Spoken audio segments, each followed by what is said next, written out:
আরবের জাতিগত গোত্রগত ইতিহাস বলতে ঐতিহাসিকগণ মূলত তিনটা শ্রেণীতে বিভক্ত করেছেন। আরবের এই যে প্রাচীন জাতিগত ইতিহাস এবং গোত্রগত অবস্থান, এটাকে ঐতিহাসিকগণ তিনটা ভাগে ভাগ করেছেন। সিম্পল। এক, আরবে বাঈদা। বাঈদা, বাঈদা অনেকে দুটো প্রনাউন্সিয়েশনে পড়েন। তো আরবে বাঈদা এটা একটা বিশুদ্ধ প্রনাউন্সিয়েশন। আরবে বাঈদা, বাঈদ মানে হচ্ছে দূরে, তাই না? ঠিক আছে, বাঈদ মানে কি? দূরে। সো এটাকে বলা হচ্ছে প্রাচীন আরব। আরবে বাঈদা মানে প্রাচীন দূরবর্তী আরব, দূরবর্তী প্রাচীন আরব। তো দূরবর্তী আরব বলতে যে আরবদের ইতিহাস মানে এখন মিটে গেছে, বা তাদের অস্তিত্ব এখন নাই, যারা পৃথিবী থেকে চলে গেছেন, একেবারে ধ্বংসপ্রাপ্ত সভ্যতা হয়ে গেছেন, তাদেরকে মূলত আরবে বাঈদা বলে, প্রাচীন দূরবর্তী আরব বলা হয়। যেমন আল কোরআনে কয়েকটা নাম স্পষ্ট আছে, যেমন আদ জাতি, থামুদ জাতি। আদ জাতির নবী ছিলেন হুদ আলাইহিস সালাম, থামুদ জাতির নবী ছিলেন সালেহ আলাইহিস সালাম। হ্যাঁ, এই দুটো জাতি স্পেশালি। তারপরে আহ, জাদিস একটা জাতি ছিল।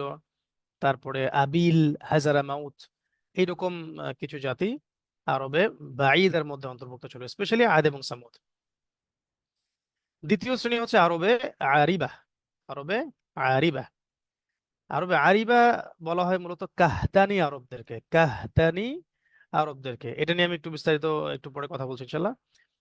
আপাতত জেনে রাখেন যে আরবে আরিবা মানে হলো কাহতানি আরব। কাহতানি আরব মানে হচ্ছে ইয়াশজুব ইবনে ইয়ারুব আল কাহতান।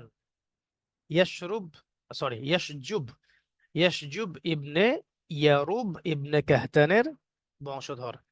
নামটা কঠিন। ইয়াশজুব ইবনে ইয়ারুব ইবনে কাহতানের বংশধর, বংশধর যাদেরকে কাহতানি আরব বলা হয়। আচ্ছা, এটা 2 নাম্বার জেনে রাখলেন। আচ্ছা, এটা নিয়ে একটু আগে কথা তাহলে বলে নেই, তাহলে সুবিধা হবে। এই কাহতানি আরবটাকে মনে রাখার বা এই আরবে আরিবাকে চেনার জন্য সবচেয়ে সহজ একটা পদ্ধতি হচ্ছে সূরাতুল সাবা। পবিত্র কোরআনের সূরা সাবা এর 15 থেকে 19 নাম্বার আয়াতগুলোর দিকে একটু চোখ বোলানো। আল কোরআনুল কারীমে সূরা সাবা নামে একটা সূরাই আছে, আপনারা জানেন। সাবার রানী বিলকিস আমরা অনেকে বলি। সাবার রানী বিলকিস, যার সিংহাসন কে উঠিয়ে আনা হয়েছিল সুলাইমান আলাইহিস সালামের সময়, আমরা অনেকেই জানি ঘটনাটা। তো ওইটা আরেকদিন ইনশাল্লাহ কথা হবে।